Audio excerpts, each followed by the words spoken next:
I'm quite passionate about this. I do believe that obviously protecting the environment, doing as much as possible to be as eco-minded as possible is incredibly important. But I also see like another pillar of sustainability, and that is social sustainability. So it's so important that when we visit places, we are doing things that are beneficial to the communities where we want us being in a place to have a positive impact somewhere rather than negative. And sadly, in lots of places in the world, they are having a lot of negative impacts. So the social sustainability, it would be, spending your money in the right kind of places, shopping at local businesses, that sort of thing, using local suppliers. And places have been really benefited from tourism by, people coming and spending their money there.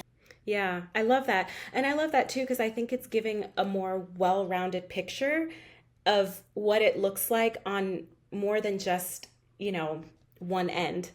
So I love that. I really love that. I think what is so cool about you and your journey is that you have this remarkable journey where you traveled from Bali. Was it Bali to London or London to Bali without flying?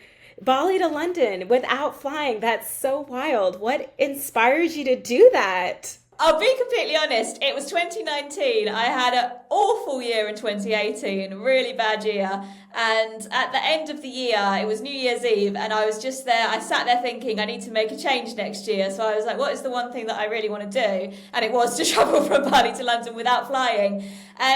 So since I've been little and have been, travelled a lot of Europe without flying, I really love the idea of it, and I very much I'll start doing it, and then I want to do the most extreme thing. Like I did a 5K run at the start of the year, and now I've signed up to a marathon. Like I do take things quite extreme.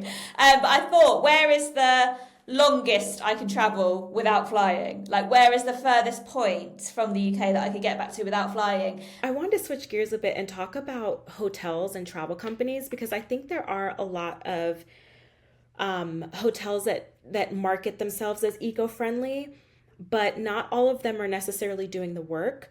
So what are some signs that a hotel is doing the work? And I know that people talk about this term of greenwashing. Can you define what that is, and then what travelers should look for instead?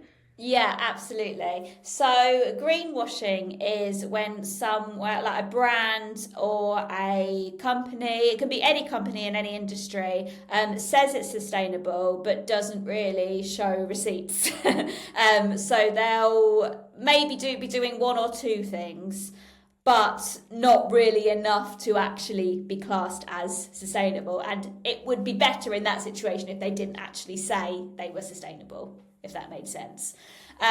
So it's if you're going to a hotel and they have that little, like a lot of places have a little sign in the bathroom now saying, we care about the planet, leave your towels here and we won't replace them every day. And I always see that and I think, why are people replacing their towels every day? I mean,